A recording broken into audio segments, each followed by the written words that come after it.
masih berdosa, masih dikuasai iblis. Iblis aja masih menjadi tuan dalam hidup kita. Bagaimana ciri-ciri orang yang dikuasai iblis?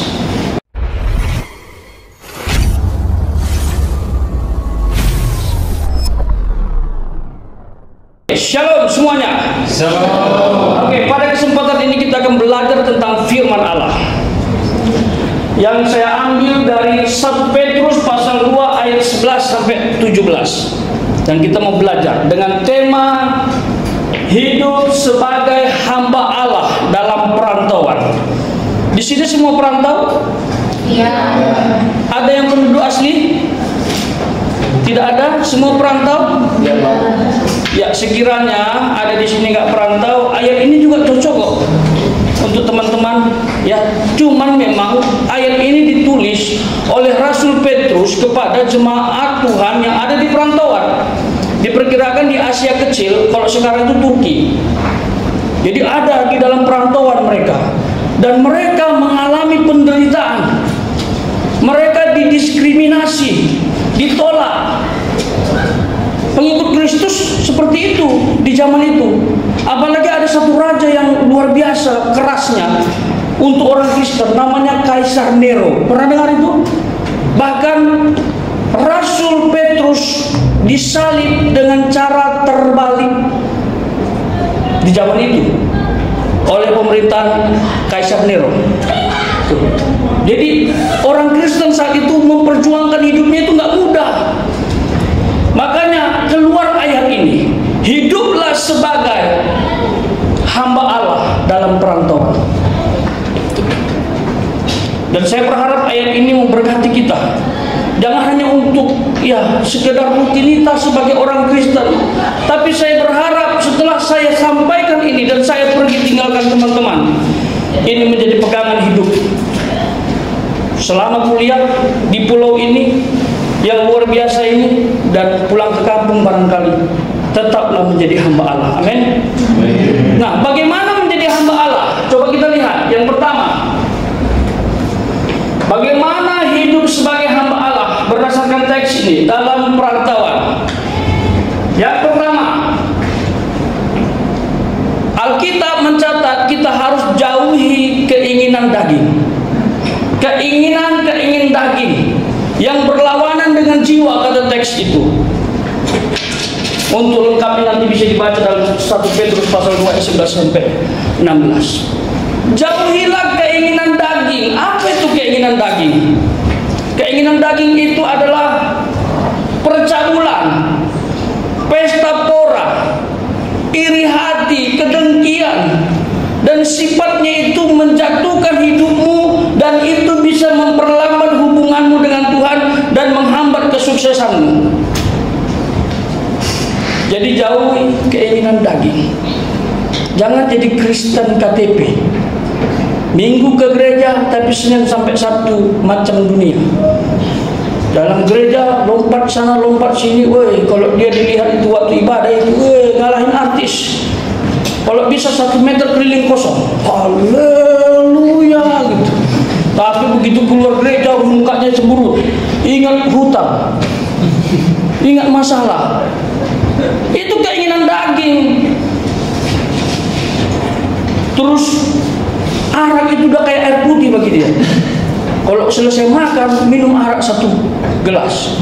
Itu keinginan daging. Hati-hati teman-teman yang dikasih Tuhan, jauhi keinginan daging. Itu akan merusak hidupmu. Saya sudah temukan banyak orang gagal di perkuliahan, pulang kampung tidak jadi apa-apa. Karena apa? Dia bawa oleh-oleh. Halo papa, anakmu pulang. Papanya gimana mau ngomong, masa dibunuh anaknya? Ya udah sini anak, itu cucuku, kan begitu. Apakah itu yang kita mau lakukan? Hati-hati keinginan daging. Keinginan daging menghambat engkau dekat dengan Tuhan, dan menghambat visi Tuhan diberikan kepadamu melalui pikiran dan hatimu. Serius, saya sudah mengalami banyak hal dalam Tuhan. Keinginan daging menghambat pelayanan, membuat kita pelayanan tidak berkenan di hadapan Tuhan. udah bertahun-tahun. Saya bertobat tahun 2007. Tuh, saya selesai kuliah tahun 2013. Dan saya mempersembahkan diri. Itu pun penuh dengan proses. Dan yang kedua, sebagai hamba Allah, kita harus memiliki cara hidup yang baik. Mengapa perlu cara hidup yang baik? Ini sebagai tanda pertobatan, supaya orang bisa melihat Kristus di dalammu. Orang Kristen tanpa perbuatan baik itu omong kosong. Iman tanpa perbuatan pada hakikatnya mati. Makanya perbuatan Anda harus ditunjukkan kepada orang sebagai tanda pertobatan, bukan imitasi. Tobat hari ini tobat, besok umat, tergantung siapa yang ngajak, ya kan?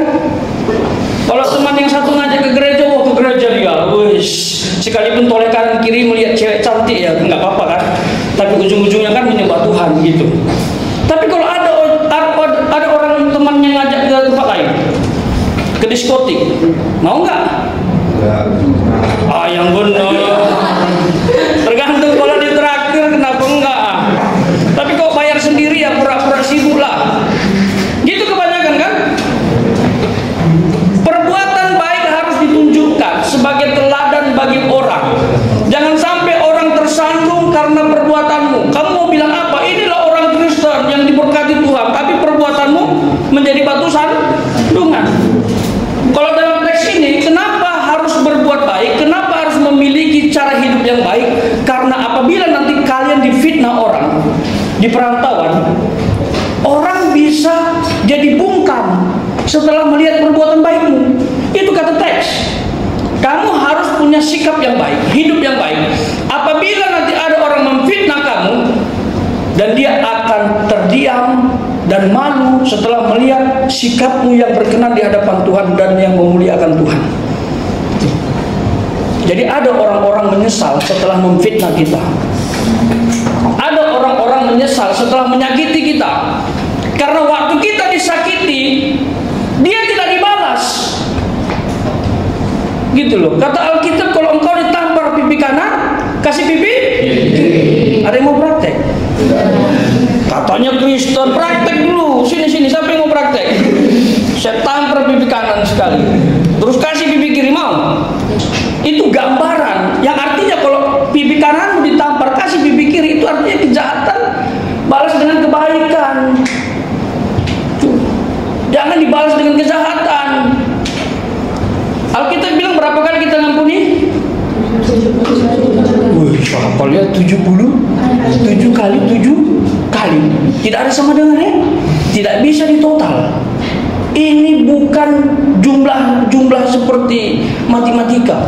Tidak ada sama dengan, bukan bicara tentang jumlah-jumlahan. Artinya tak terhingga. Untuk prakteknya gimana? Teman-teman sudah bisa praktek? Sudah bisa praktek? Itu ayat, tapi untuk praktek siapa yang bisa? Jangan nanti begitu disakiti, kau pancing, ini orang Medan ini, belum tahu, kalau orang Medan kalau kayak gitu udah ngeri tuh, semua kaki empat saya makan biar kau tahu. Kalau ini diizinkan pemerintah ini meja, ini saya makan juga. Itu orang Batak. Mungkin orang Batak sama orang Timur sama aja ya mungkin. 11 pulau ya kan? Beda pulau aja kan? Iya kan? Beda pulau aja. Maksudnya kehidupan lamanya. Tapi kalau sudah dalam Tuhan, mati untuk Kristus pun siap. Amin. Jadi ini kita pikirkan ini, cara hidup ini penting, teman-teman. Apalagi kita di perantauan, harus jangan sampai ada orang mencap suku A, suku B, nggak bisa jadi berkat. Jangan sampai. Maka ini tunjukkan bahwa persepsimu salah tentang sukuku, persepsimu salah tentang Kristen. Ada orang di media sosial gambarkan orang Kristen itu dengan seseorang minum minuman keras. Saya gilang-giling, apa kaitannya Kristen dengan minuman keras? Mungkin dia mau gambarkan sebuah suku yang selesai ibadah minum minuman keras. Nah, ini orang Kristen, dia mau bilang gitu, tapi itu bukan Kristen. Kristen nggak mungkin seperti itu. Kristen sudah mematikan keinginan daging nomor 1.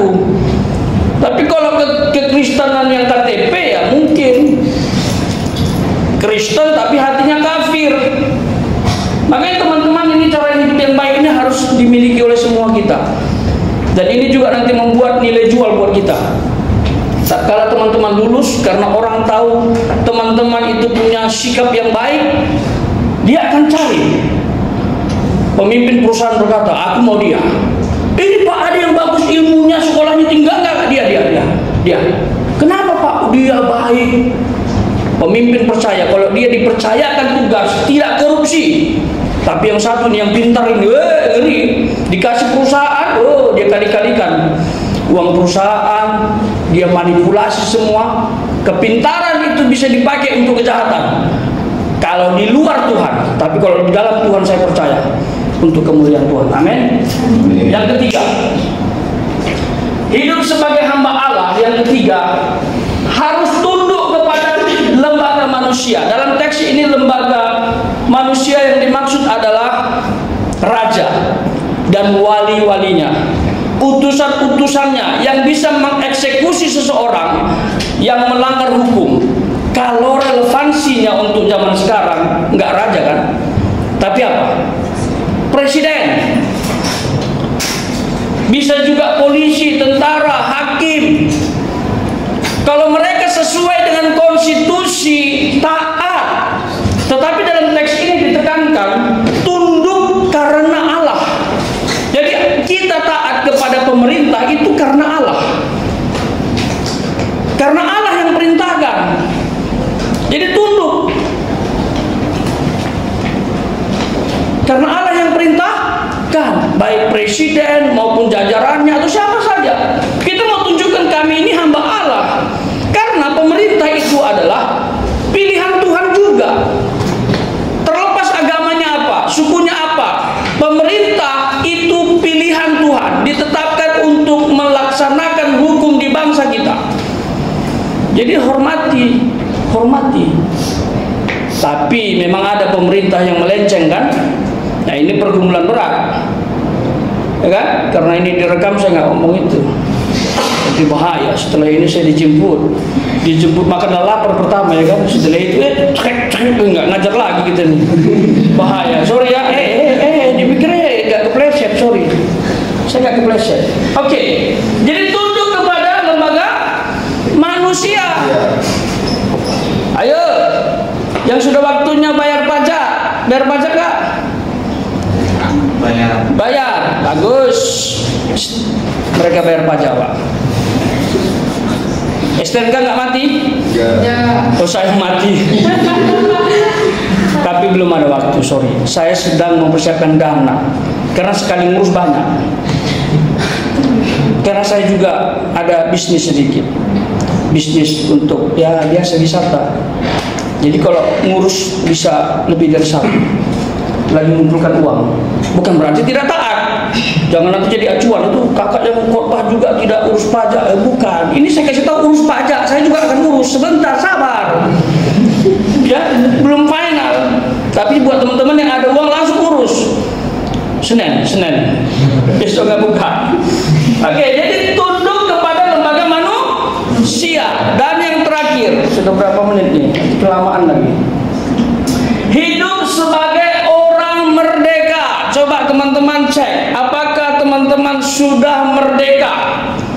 Sudah. Yakin? Sebagai warga negara Indonesia, tepuk tangan dong.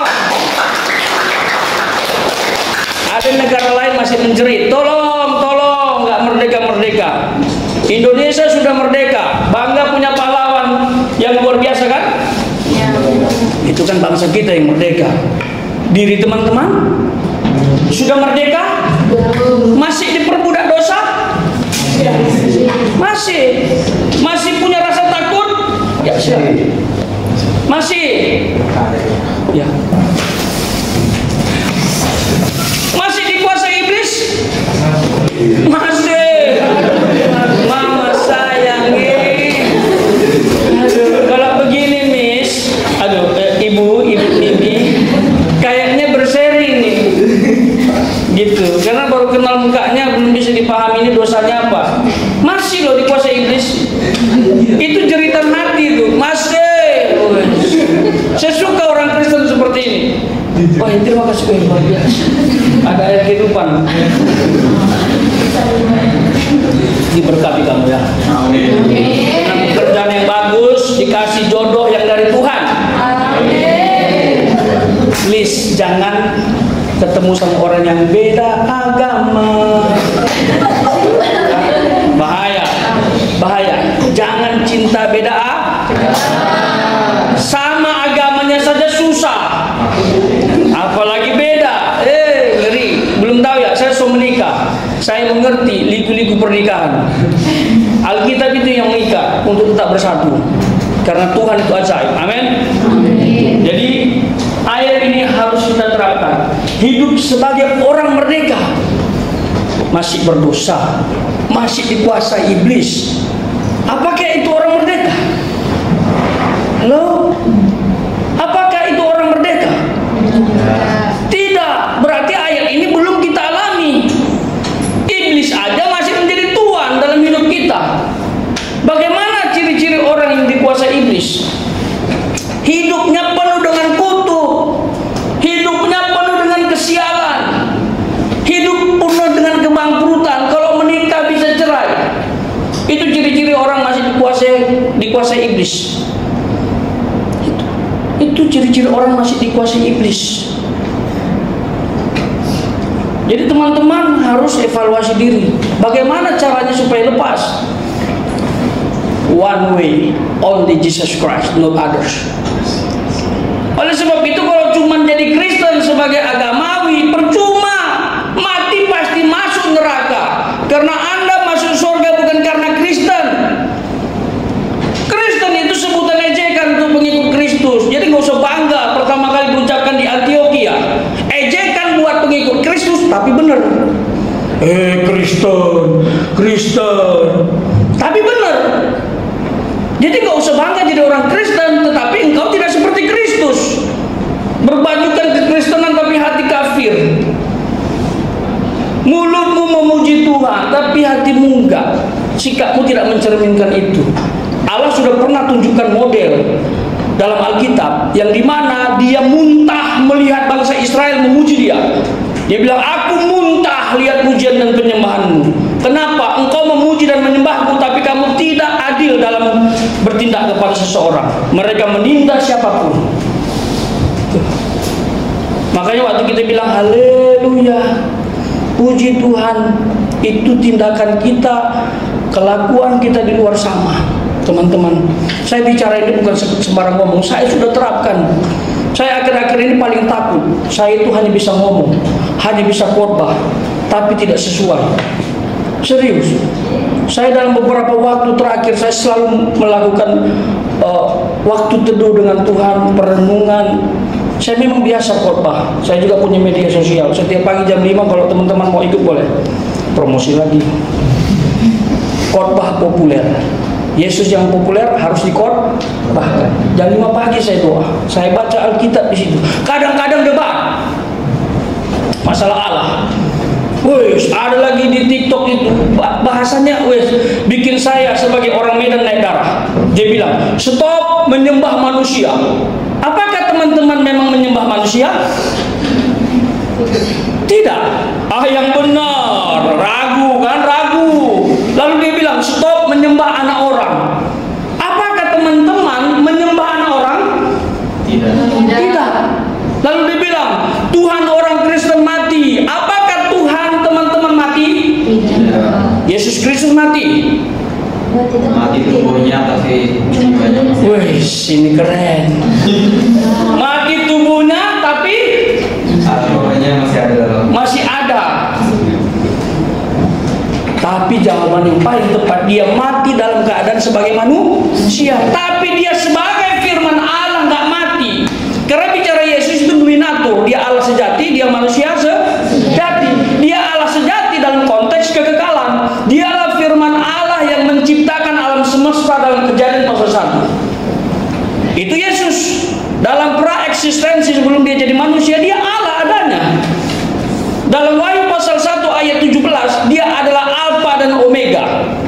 Jadi hati-hati kalau ada statement yang menjatuhkan martabat Tuhan yang kita sembah. Memang sebenarnya ungkapan mereka itu tidak menjatuhkan, karena itu hanya fitnah, hanya menunjukkan cara berpikir yang primitif. teman-teman mengakui itu. Saya pernah naik, saya ajak diskusi, tapi memang kepala batu. Dikasih tahu tidak tahu, dia pula lebih tahu daripada kita sepenganutnya. Coba, enggak, orang Kristen menyembah manusia. Udah dibilang yang kami sembah itu Yesus sebagai firman Allah, kemanusiaannya hanya sebagai syarat untuk penebusan. Sama seperti domba yang dipersembahkan oleh imam-imam, itu sebagai syarat. Lalu mengampuni dosa itu siapa? Allah kan? Yang melakukan penebusan Israel di Mesir itu Allah. Jadi sejajar dengan Yesus yang mati disalib, kemanusiaannya itu. Jangan sampai kita digiring kepada pemahaman bahwa yang mati itu Allah. Kalau Allah Anda bisa mati, berhenti percaya kepadanya karena dia bukan Allah. Tapi Allah kita tidak mati. Yang mati siapa? Kemanusiaan Yesus. Kealahan nggak bisa mati. Kalau Allah bisa mati, nggak perlu jadi manusia, langsung bypass mengampuni dosa Adam dan Hawa setelah dia jatuh dalam dosa. Nggak perlu 4000 tahun untuk hal ini disampaikan dalam Perjanjian Lama. Setiap kali bangsa Israel mempersembahkan domba, mengingat Mesias suatu ketika akan datang. Persembahkan domba, mengingat Mesias akan datang. Begitu 4000 tahun. Inilah rahasia yang didiamkan berabad-abad, dan pada waktunya disingkapkan. Itulah Allah inkarnasi. Makanya Alkitab itu luar biasa. Kejadian sampai Wahyu itu bicara satu berita, karya keselamatan, satu pribadi, Yesus Tuhan. Satu buku, Kejadian sampai Wahyu, 66 kitab, 39 PL, 27 PB. Dalam Perjanjian Lama, dia diceritakan sebagai bayang-bayang yang akan datang. Bangsa Israel percaya kepadanya, menaati hukum Taurat, dan menantikan kedatangannya. Dalam Perjanjian Baru, dia sudah datang mati disalib untuk semua manusia, tetapi bermanfaat hanya bagi mereka yang percaya. Dan suatu ketika dia akan datang lagi. Teman-teman percaya dia akan datang? Rapture terjadi, pengangkatan orang percaya. Makanya kalau teman-teman punya iman tomat, hari ini taubat, besok umat, oh my God, kita nggak ketemu. Nggak ada reuni akbar nanti untuk teman-teman. Kalau saya 1000% masuk surga, karena Tuhanku yang ngomong. Roma pasal 5 ayat 10, barang siapa yang telah percaya kepada Tuhan, mengalami kematian anaknya, akan beroleh hidup yang kekal, pasti diselamatkan. Amin. Makanya orang Kristen kalau ditanya kamu mati kemana, kayaknya mintanya udah pasti neraka itu dah. Pasti neraka itu. Kalau orang Kristen kayak gitu, neraka itu dah. Karena nggak ada ajaran Alkitab mengenai keselamatan. Mudah-mudahan, semoga, nggak ada. Pasti selamat. Kenapa? Bukan kesombongan. Yesusku yang ngomong. Karya Kristus itu sempurna, teman-teman. Yang buat kita selamat bukan perbuatan baik kita, sekalipun itu penting sebagai tanda pertobatan. Tapi yang buat kita selamat adalah Yesus Kristus sebagai penjamin yang mengadili setiap manusia. Itu. Jadi hargai karya Kristus. Jadi kalau jadi orang Kristen, Kristen totalitas. Jangan sampai orang susah, kamu ini Kristen atau kafir? Kalau nggak percaya lihat KTP saya, tunjuk, Kristen nih. Kalau bisa taruh nama gereja lagi kan.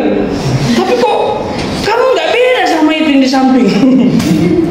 Yang suka lakukan kejahatan. Jadi mari kita renungkan ayat ini. 1 Petrus pasal 2 ayat 11 sampai 16. Hidup sebagai hamba Allah dalam perantauan. Ya, pastikan kita menjadi orang sukses, mengharumkan bangsa, mengharumkan keluarga. Jauhi keinginan-keinginan daging. Cara hidup yang baik itu harus kamu punya. Tunduk kepada lembaga manusia dan hidup sebagai orang merdeka. Amin. Bagi teman-teman yang belum yakin, sudah mengalami pelepasan, datanglah kepada Tuhan. Bisa secara pribadi kok. Tuhan itu nggak perlu didatangi melalui perantara lagi, karena perantara sudah datang. Itulah Yesus Kristus. Jadi anak Tuhan jangan minder.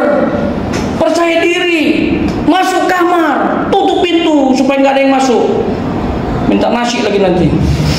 Lagi kita doa, ada nasi semua, susah kan? Kita baru haleluya minta nasi. Tutup kamarmu, doa, Tuhan, aku merasa berdosa, aku merasa dikuasai iblis. Lakukan pembebasan secara pribadi. Bisa? Berani? Karena Alkitab mencatat, setelah kita menjadi percaya, kita menjadi imamat rajani yang punya hubungan konek langsung kepada Tuhan melalui Kristus. Sudah punya akses nih. Nah, waktu Adam dan Hawa jatuh dalam dosa, akses itu putus. Makanya manusia kehilangan kemuliaan Allah. Makanya butuh penyambung. Siapa penyambung itu? Penyambung itu adalah manusia tidak berdosa. Begitu diteliti, seluruh keturunan Adam sudah berdosa, bahkan Kain pembunuh pertama. Nah, oleh sebab itu hanya Allah yang bisa memenuhi syarat itu. Allah kudus, nggak bisa tebus manusia berdosa. Makanya Alkitab bilang tidak ada yang bisa lihat Allah. Makanya Allah dalam perjanjian lama itu Allah yang tidak terhampiri, transenden, tidak terjangkau, jauh di sana. Makanya perlu inisiatif Allah menjadi manusia, supaya manusia yang tidak berdosa bisa menebus manusia yang berdosa, supaya hubungan terjalin kembali. Banyak orang bertanya, loh kenapa harus melalui penebusan?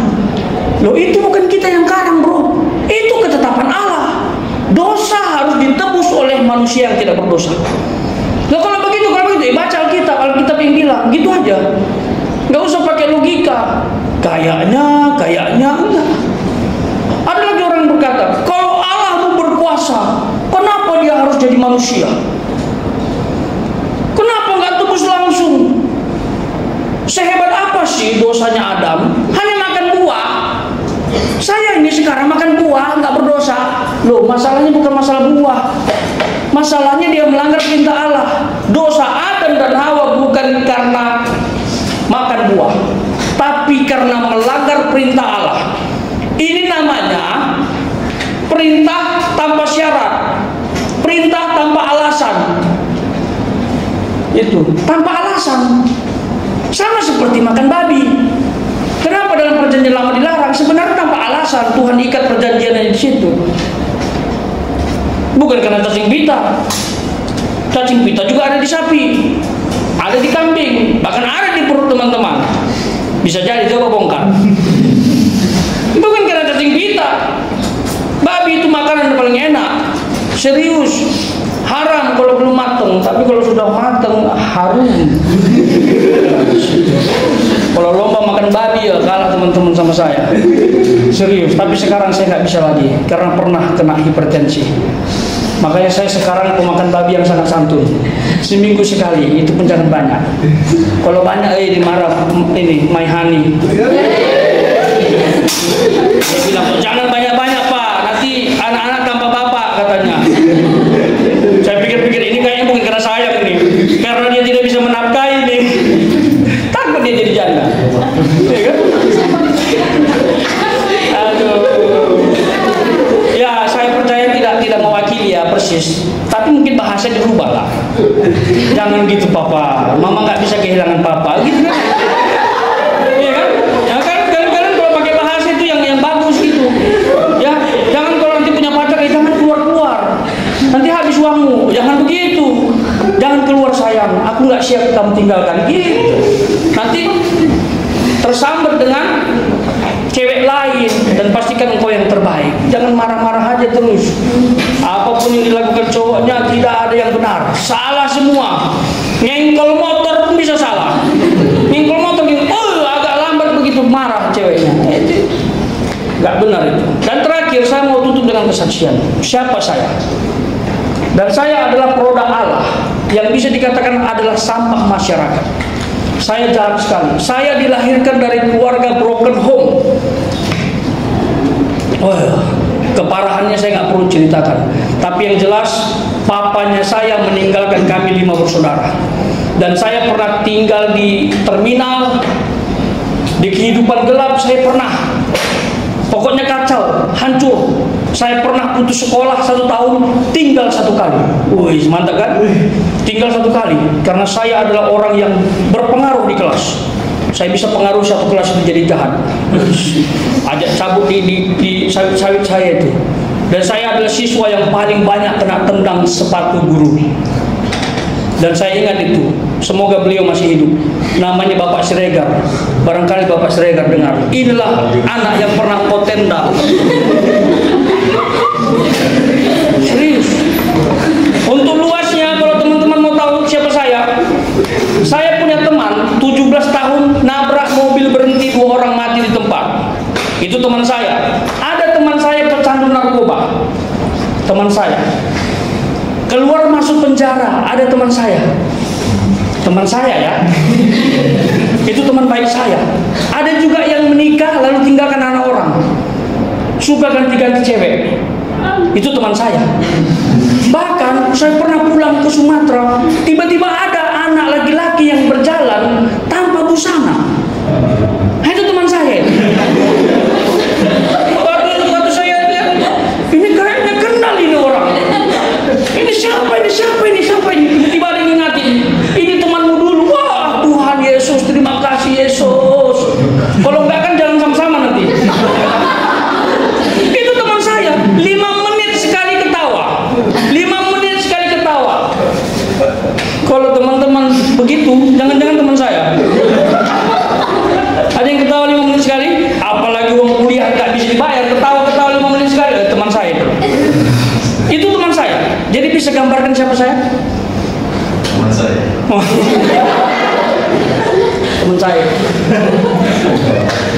Anak yang lahir dari broken home, pernah hancur gara-gara pernikahan papa yang kedua, kami hancur. Mama pernah depresi, kami terkatung-katung sama nenek. Tapi puji Tuhan, Tuhan tangkap hamba yang hina ini menjadi alatnya. Puji Tuhan, dari keluarga yang rusak ini dipanggil 3 hamba Tuhan. Anak nomor 1 hamba Tuhan, nomor 2 hamba Tuhan, nomor 3 terakhir menjadi hamba Tuhan. Beri kemuliaan Tuhan dong.